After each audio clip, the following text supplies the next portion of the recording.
तुलसीदास गोस्वामी तुलसीदास ने एक चौपाई लिखी थी कि हानि लाभ जीवन मरण यश अपयश विधि हाथ।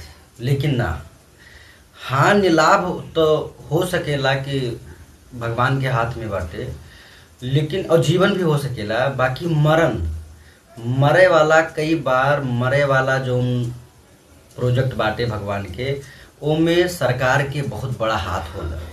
सरकार जब चाहे तब जेकरा के चाहे वो आदमी संसार से जा सकेला। काहे से एनसीआरबी के एक रिपोर्ट आयल बाटे, वो रिपोर्ट के सुनबा ना तो तू दंग रह जेबा।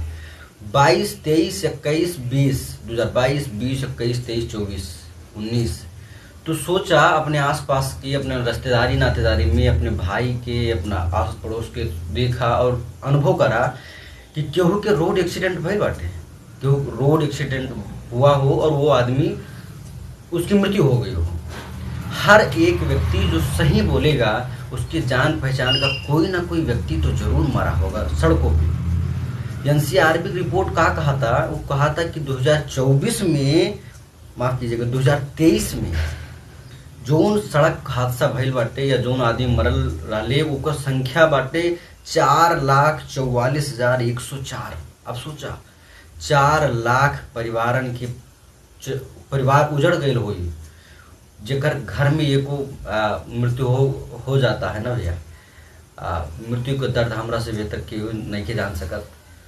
लेकिन जो डाटा पर सरकार की वो हम कहा था नहीं कि 4 लाख परिवारन के, क्योंकि भाई चला गई, क्योंकि माई चला गई, क्योंकि बाबूजी चल गए, क्योंकि पत्नी रोड एक्सीडेंट में चल गई, क्योंकि बच्चे ना रहल। और ये में सबसे बड़ा दोष सरकार के है। सरकार के जो खराब यातायात नियम बाटे, खराब जो व्यवस्था बाटे, खराब सड़कों के कारण कई बार की मोड़ पे कोई साइन बोर्ड नहीं लगा होता है।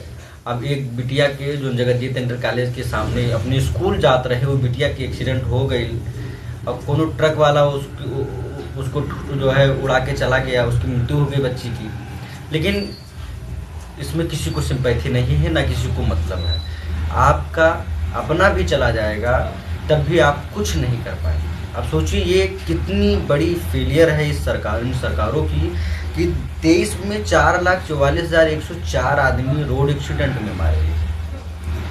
2022 में इसकी संख्या थी 4,30,504।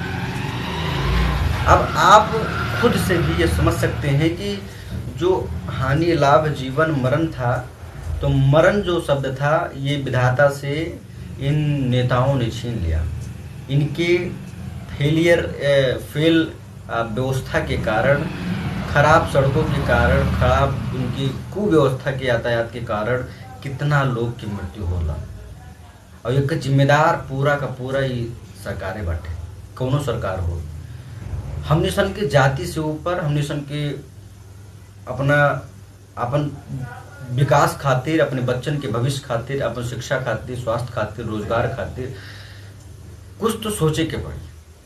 खाली सरकारन के केहू के भक्ति करे से अगर घर चल जात तो वही कर ठीक है बाटे। लेकिन हम ये कहा भैया कि ये सब डाटा सुन के देख के हमार तो मन बहुत उदास हो गई बाटे कि 4 लाख परिवारन की का हाल हुई, जिनके परिवार के केहू एक सदस्य चल गई तो अगर पूरा परिवार खराब हो जाता, ओकर पूरा अर्थव्यवस्था खराब हो जाई, ओकर पूरा समाज खराब हो जाई, ओकर पूरा जीवन के जिए के विधा बदल जाई।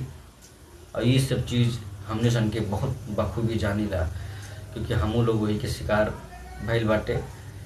तो हम यह कहा कि हम लोग के जाति से ऊपर उठ के एक दूसरे के मदद करके और एक ऐसा व्यवस्था बनावे की कोशिश करना चाहिए जिसमें इन प्रकारों की चीज़ों पर रोक लगे, यातायात के नियम बने।